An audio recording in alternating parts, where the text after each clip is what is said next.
প্রাথমিক প্রতিক্রিয়া। স্বভাবতই আমি অত্যন্ত খুশি এবং কৃতজ্ঞ যে আমার দল এবং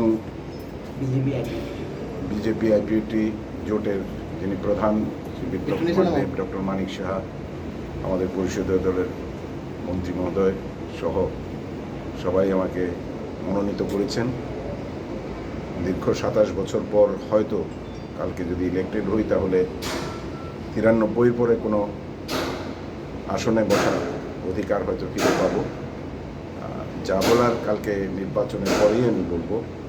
আমি আবারও আমার কৃতজ্ঞতা জানাচ্ছি, কারণ আজকে আমাকে যারা সমর্থন করেছেন, প্রপোজ করেছেন, মাননীয় মুখ্যমন্ত্রী, মাননীয় এল.সি. দেববর্মা মহোদয়, মাননীয় শ্রী রতনলাল নাথ, মাননীয় ডেপুটি সিএম জিষ্ণুদেব বর্মন, সঙ্গে আছেন আমাদের মাননীয় পরিষদীয় দলের মন্ত্রী রতনলাল নাথ মহোদয়, আমাদের চিফ হুইপ শ্রীমতী কল্যাণী রায় মহোদয়া এবং মেবার কুমার জামাতিয়া, তারা সবাই এই পদে আমাকে সমর্থন করেছেন।